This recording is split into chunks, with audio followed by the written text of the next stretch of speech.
Hello friends, आपका स्वागत है सिविलियन क्लासेस में। तो अब हम देखते हैं थ्योरी ऑफ स्ट्रक्चर के नेक्स्ट लेक्चर में, है ना। तो नेक्स्ट लेक्चर में पढ़ना है प्यारे बच्चों। इस लेक्चर में हम लोग पढ़ेंगे columns, pillar and chimney of uniform section subjected to lateral wind pressure. प्यारे बच्चों, एक आपका सर्कुलर चिमनी है, सर्कुलर हॉलो चिमनी है जो कि यूनिफॉर्म सेक्शन का। यूनिफॉर्म करने का मतलब है नीचे जो डायमीटर है वही डायमीटर सेम ऊपर भी है, एकदम यूनिफॉर्म सेक्शन है, ना कि टैपर्ड है, टैपर्ड बार नहीं है, एकदम यूनिफॉर्म है ना। एंड क्या सब्जेक्टेड कर रहा है? विंड प्रेशर सब्जेक्ट कर रहा है। तो इसके बारे में पढ़ना, एक ऐसा कॉलम है, एक ऐसा पिलर है या एक ऐसा चिमनी है जिसमें आपका लैटरल विंड प्रेशर सब्जेक्ट कर रहा है, मतलब लग रहा है, ठीक है ना, जो कि हॉलो सर्कुलर सेक्शन है। तो प्यारे बच्चों, हॉलो सर्कुलर सेक्शन का हम यहाँ फिगर ड्रॉ कर दिए हैं, उसका क्रॉस सेक्शन आप यहाँ देख रहे हैं। यहाँ पे क्या दिख रहा है प्यारे बच्चों कि आपका जो एक्सटर्नल डायमीटर है कॉलम का, जो चिमनी का एक्सटर्नल डायमीटर है वो कैपिटल डी है एंड इंटरनल डायमीटर जो आपका है वो स्मॉल डी है। तो हम देखेंगे टोटल मैक्सिमम स्ट्रेस कितना डेवलप करता है इस चिमनी पर एंड मिनिमम स्ट्रेस कितना डेवलप करता है चिमनी पर। तो प्यारे बच्चों, ये जो चिमनी बनाया गया होगा, मान लीजिए मैसोनरी का बनाया गया है। किसका बनाया गया है? मैसोनरी का बनाया गया है, जो कि हैवी मटेरियल है। तो हैवी मटेरियल का कुछ ना कुछ अपना वेट होगा, उस वेट के कारण इसमें कुछ ना कुछ डायरेक्ट स्ट्रेस डेवलप करेगा, है ना। तो हम सबसे पहला इसमें निकालेंगे direct stress. Direct stress developed on a chimney due to its self weight. मतलब चिमनी का जो सेल्फ वेट है, जो अपना वेट है, जो अपना वजन है, उसके कारण क्या होगा? चिमनी में डायरेक्ट स्ट्रेस डेवलप होगा। डायरेक्ट स्ट्रेस निकालेंगे कैसे प्यारे बच्चों? तो डायरेक्ट स्ट्रेस निकालेंगे डायरेक्ट लोड बटे cross section area. Direct load बटे क्रॉस सेक्शन एरिया। तो प्यारे बच्चों, पी आपका क्या है? डायरेक्ट लोड या क्या है आपका? Direct load. और डायरेक्ट लोड में यहाँ पे क्या होगा?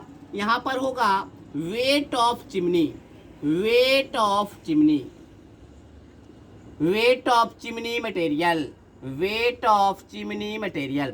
प्यारे बच्चों, वेट हम कैसे निकालेंगे? आप लोग पढ़े होंगे यूनिट वेट बराबर, सॉइल मैकेनिक्स में भी पढ़े होंगे, फ्लूइड में भी पढ़े होंगे कि यूनिट वेट बराबर क्या होता है? Weight by volume. Unit weight बराबर वेट बाय वॉल्यूम। तो अगर हमको वेट निकालना होगा तो यूनिट वेट इंटू वॉल्यूम से मल्टीप्लाई कर दे क्या? तो पी क्या होगा? डब्लू मतलब weight, unit weight into volume. Volume कैसे निकलेगा? Cross section area into height of chimney. प्यारे बच्चों, हम इसके हाइट को मान लेते हैं एच है। ये जो आप हाइट देख रहे हैं, ये हाइट ऑफ चिमनी है, कितना है? एच मान लिया हाइट ऑफ चिमनी। तो प्यारे बच्चों, समझने वाली बात यह है कि हम डायरेक्ट लोड जो निकाले हैं वो क्या निकाले हैं? वो वेट ऑफ चिमनी के बराबर होगा। वेट ऑफ चिमनी मटेरियल क्या होगा? तो हमको पता है यूनिट वेट बराबर वेट बाय वॉल्यूम होता है। तो वेट क्या होगा? तो वेट क्या होगा प्यारे बच्चों? Unit weight into volume. Unit weight into volume. तो ये आपका वॉल्यूम हो गया और ये इसका यूनिट वेट हो गया। तो यहाँ पर हम लिख लेते हैं, यहाँ पर हम क्या लिख लेंगे कि W क्या है? W क्या है? डेंसिटी ऑफ या वेट डेंसिटी, फ्लूइड में भी पढ़े होंगे, weight density of chimney material.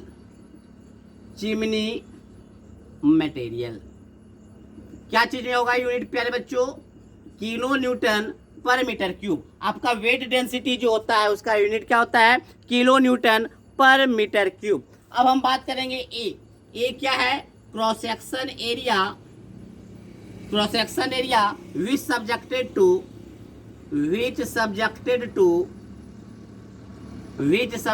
To self weight of material, या सेल्फ वेट रहने देते हैं ना। जो ऐसा क्रॉस सेक्शन एरिया जो क्या कर रहा है? जो चिमनी का जो सेल्फ वेट है उसको रेसिस्ट कर रहा है। तो आपका क्या है प्यारे बच्चों? देखिए तो क्रॉस सेक्शन एरिया हम क्या लिख सकते हैं? Pi by 4 capital D square minus small D square. प्यारे बच्चों ये जो आपका क्रॉस सेक्शन एरिया दिख रहा है इसका आपको निकालना होगा क्रॉस सेक्शन एरिया। तो कैसे निकलेगा, π/4 इंटू क्या होगा, कैपिटल डी का whole square minus small D का होल स्क्वायर। और एच आपका क्या है प्यारे बच्चों, height of chimney, height of chimney. तो प्यारे बच्चों यहां से हमने क्या निकाल लिया, यहां से हम क्या निकाल लिए, डायरेक्ट स्ट्रेस। डायरेक्ट स्ट्रेस बराबर P/A। P का वैल्यू निकाल चुके हैं और A का भी वैल्यू हम जान रहे हैं। P/A के मदद से हम लोग क्या निकाल लेंगे, डायरेक्ट स्ट्रेस। अब हम बात करेंगे विंड के कारण बेंडिंग स्ट्रेस कितना डेवलप कर रहा है। तो डायरेक्ट स्ट्रेस हम लोग निकाल चुके हैं, इसको नोट डाउन कीजिए।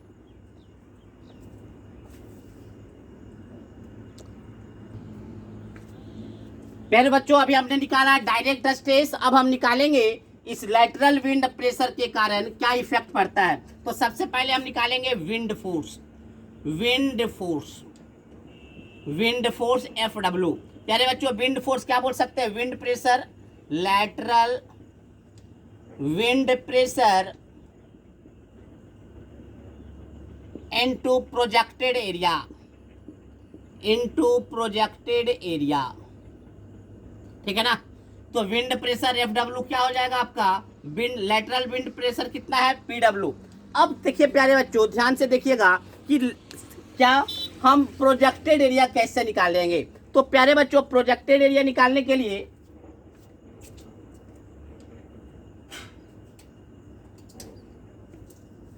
प्यारे बच्चों मान लीजिए ये आपका चिमनी है, तो चिमनी में आपका फोर्स इस तरह से लग रहा होगा, इस तरह से लग रहा होगा। तो ये आपका सब्जेक्ट, ये आपका क्या कहलाएगा, प्रोजेक्टेड एरिया कहलाएगा।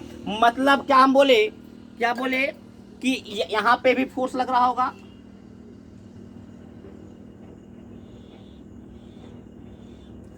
पहले बच्चों यहाँ तक फोर्स लग रहा होगा। तो प्रोजेक्टेड एरिया क्या हो जाएगा, इसका प्रोजेक्टेड एरिया का हम बात करें तो ये हो गया आपका D, जो कि कैपिटल D है, आपका एक्सटर्नल डायमीटर एंड H। इसी एरिया पे आपका विंड प्रेशर लग रहा होगा प्यारे बच्चों, यही एरिया पे आपका क्या लग रहा होगा, विंड प्रेशर। आप ध्यान से देखिएगा, इसको खोलने का कोशिश कीजिएगा। ये आपका हो गया D, पूरा आपका D पे लग रहा है इंटू हाइट H। तो हम क्या बोलेंगे, projected area D into height H। तो ये हमारा क्या निकल गया प्यारे बच्चों, ये निकल गया विंड फोर्स। क्या निकल गया, विंड फोर्स निकल गया। विंड फोर्स कैसे निकाले, lateral wind pressure into projected area. Projected area का मतलब है कि जिस एरिया पे आपका विंड फोर्स लग रहा होगा वो कहलाएगा प्रोजेक्टेड एरिया। तो प्यारे बच्चों आप इस फिगर से देख रहे होगे यहीं पे लग रहा होगा। तो ये और इसका हाइट, हाइट आपका H है और D और हाइट पे लग रहा होगा, है ना, पूरा हाइट पूरा H पे लग रहा है इनटू इधर D, है ना। तो ये आपका हो गया प्रोजेक्टेड एरिया। अब हम बात करते हैं bending moment due to wind force. Bending moment, bending moment due to wind force, wind force. देखिए प्यारे बच्चों अब मान लीजिए इसका CG होगा, यहाँ पर इसका सेंटर है CG। तो हम क्या मान के चलते हैं कि इसी CG पे आपका क्या लग रहा है, विंड फोर्स लग रहा है। तो ये इसका क्या हो गया, हाइट H/2। तो देखिए प्यारे बच्चों ये जो आपका विंड फोर्स है ये क्या कर रहा होगा, इधर बेंडिंग मोमेंट डेवलप कर रहा है। ये क्या कर रहा है, ये विंड फोर्स जो है चिमनी को ढकेलने का कोशिश कर रहा है, मोड़ने का कोशिश कर रहा है, बेंड करने का कोशिश कर रहा है। तो बेंडिंग मोमेंट क्या हो जाएगा, M बराबर आपका हो जाएगा FW, force into perpendicular distance, मतलब H/2। बात समझ में आया। हम क्या बोले, ये विंड फोर्स हम निकाल दिए। विंड फोर्स कैसे निकाले, आपका wind pressure into projected area. अब ये फोर्स क्या कर रहा है, इसको बेंड करने का कोशिश कर रहा है, चिमनी को गिराने का कोशिश कर रहा है। तो वही हम बेंडिंग मोमेंट निकाले। तो बेंडिंग मोमेंट क्या हो जाएगा, wind force into perpendicular height. तो परपेंडिकुलर हाइट कितना लिए, H/2। क्यों, क्योंकि इसका CG है आपका यहाँ पर, ऐसी CG पे आपका wind force, net wind force लगेगा। तो H/2 हाइट ले लिए। अब प्यारे बच्चों इस बेंडिंग मोमेंट के कारण बेंडिंग स्ट्रेस डेवलप होगा। तो वो कितना होगा, बेंडिंग स्ट्रेस, बेंडिंग स्ट्रेस। तो बेंडिंग स्ट्रेस क्या होता है प्यारे बच्चों, बेंडिंग मोमेंट बटे सेक्शन मॉडुलस, सेक्शन मॉडुलस जिसको जेड कहते हैं, मतलब M by Z. M by Z को क्या बोलते हैं? Bending stress. तो ये तो हमारा निकल गया प्यारे बच्चों F W into H by two, है ना, ये आपका निकल गया। जेड कैसे निकालेंगे?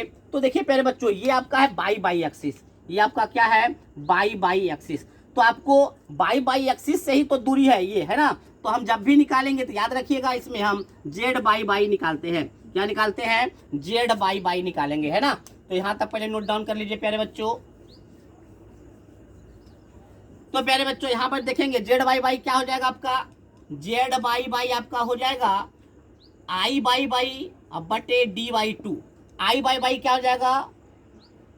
आई बाई क्या हो जाएगा? Pi by four D to, sorry pi by four नहीं 64, पाई बटे 64 into D to the power 4 minus small D to the power 4 by D by to.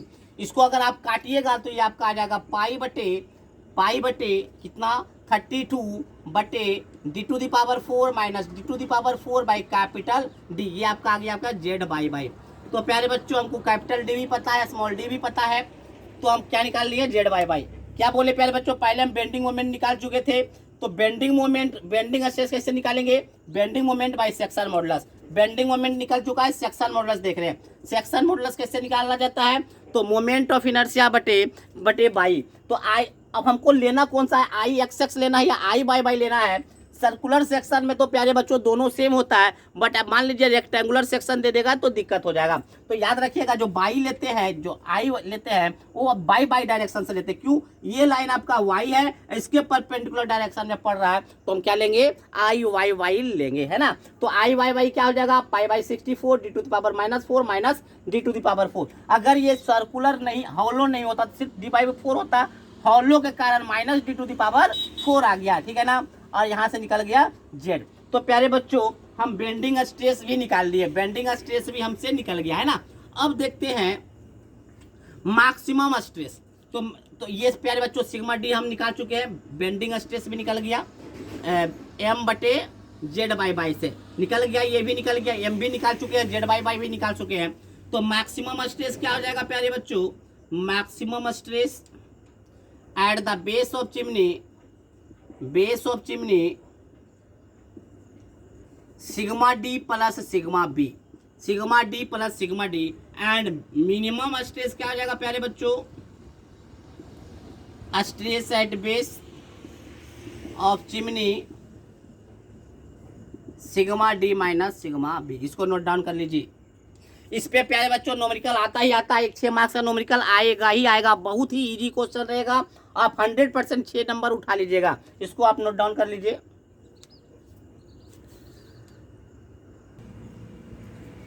प्यारे बच्चों अब हम देखेंगे स्ट्रेस डिस्ट्रीब्यूशन एट बेस। देखते हैं प्यारे बच्चों क्या है स्ट्रेस डिस्ट्रीब्यूशन। मान लीजिए प्यारे बच्चों यही आपका चिमनी है, आपका विंड फोर्स लग रहा था, तो विंड फोर्स लगने के कारण ये क्या होगा? इस तरह से बनेगा या नहीं? इस तरह से बन जाएगा।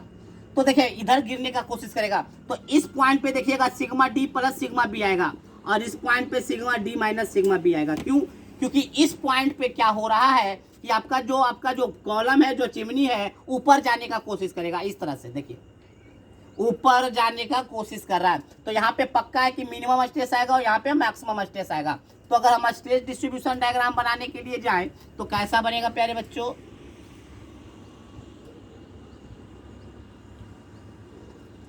Sigma D plus sigma B and sigma D minus sigma B. ये प्यारे बच्चों ये कुछ भी हो सकता है, तीनों में से कोई भी केस हो सकता है। जो हम स्ट्रेस डिस्ट्रीब्यूशन डायग्राम पहले बताए थे, तीनों में से कोई भी केस हो सकता है। मतलब ये जीरो भी हो सकता है, ये नेगेटिव भी हो सकता है ना। तो प्यारे बच्चों ये आपका स्ट्रेस डिस्ट्रीब्यूशन एट बेस है। मतलब जब यहाँ पे हम अगर स्ट्रेस डिस्ट्रीब्यूशन डायग्राम खींचने जाएंगे तो इस तरह का आपका डिस्ट्रीब्यूशन डायग्राम आएगा। अब हम इस पे एक नोमेरिकल देखते हैं, नोमेरिकल से समझने का कोशिश करते हैं कि जो हमने थ्योरी पढ़ा वो कहाँ तक समझ में आया, है ना। तो प्यारे बच्चों इसको आप नोट डाउन कर लीजिए, और बेहतरीन तरीके से हम लोग नोमेरिकल करेंगे, तो ठीक है ना। तो इसको नोट डाउन कीजिए।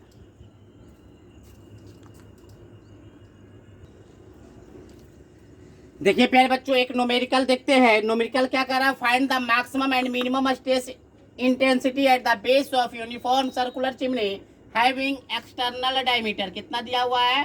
कैपिटल डी का वैल्यू दिया हुआ है 2 मीटर एंड इंटरनल डायमीटर करने का मतलब है स्मॉल डी का वैल्यू दिया हुआ है आपका, स्मॉल डी का वैल्यू दिया हुआ है 1.6 मीटर। एंड हाइट करने का मतलब है एच बराबर भी दिया हुआ है 25 मीटर, है ना। And it is subjected to wind pressure भी दिया हुआ है 1.5 kilo newton per metre square. The density of material मतलब W भी दे दिया है, कितना है 78.5 kilo newton per metre cube.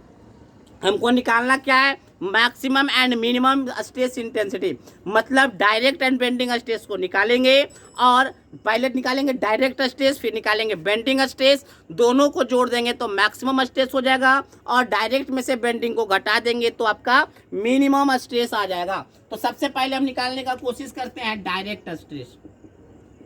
Direct stress chimney के केस में क्या होगा, वेट ऑफ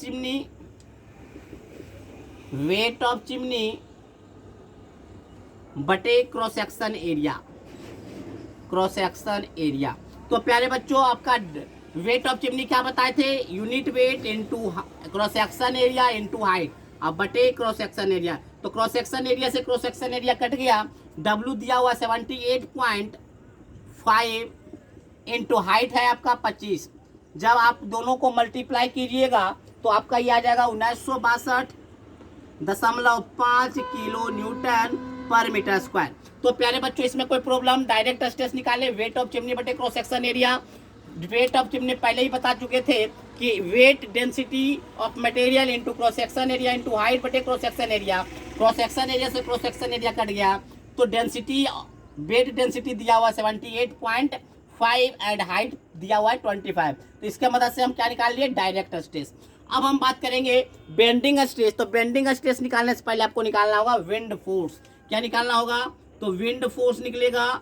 तो विंड फोर्स निकालने का क्या तरीका बताए थे प्यारे बच्चों, तो विंड फोर्स बताए थे wind pressure into projected area. प्यारे बच्चों विंड प्रेशर PW दिया हुआ है, PW कितना है 1.5। प्रोजेक्टेड एरिया क्या हो जाएगा, कैपिटल D इंटू हाइट, तो 1.5 कैपिटल D है आपका 2 एंड हाइट कितना है प्यारे बच्चों 25 मीटर। तो ये कितना है 25 दूनी 50, 50 रहिया 75 किलो न्यूटन आ गया, ठीक है ना। अब प्यारे बच्चों इस विंड फोर्स के मदद से हम लोग क्या निकालेंगे, बेंडिंग मोमेंट निकालेंगे, है ना। तो बेंडिंग मोमेंट पहले आप इसको क्या कीजिए, नोट डाउन कर लीजिए।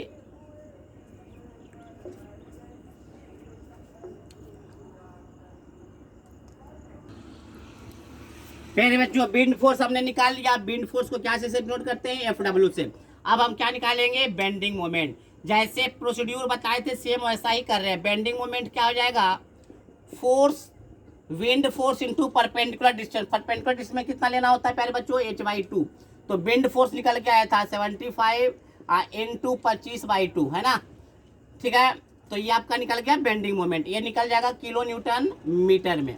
अब हम क्या करेंगे, बेंडिंग मोमेंट के मदद से बेंडिंग स्ट्रेस निकालेंगे। बेंडिंग स्ट्रेस, तो बेंडिंग स्ट्रेस कैसे निकलेगा प्यारे बच्चों, बेंडिंग स्ट्रेस कैसे निकलेगा, तो बेंडिंग स्ट्रेस निकालने के लिए बता चुके हैं बेंडिंग मोमेंट बटे जेड। तो बेंडिंग मोमेंट तो निकल गया है आपका 75 इंटू इसको 25/2 12.5 इंटू जेड क्या हो जाएगा I/बाई अब बटे बाई।